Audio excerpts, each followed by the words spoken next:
आकारकान्तिजितवारितदारितारे श्रीकान्तकान्तमुखपङ्कजचक्रपाणे आकांक्षितप्रद सदा शरणागतानां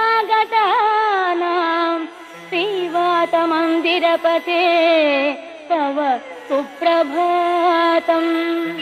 श्रीराजमानसुमनो मकुटाग्ररत्ननीराजिताङ्घ्रियुग भक्तजनैकबन्धो नारायणाच्युत हरे भगवन्मुरारे श्रीवातमन्दिरपते तव सुप्रभातम्।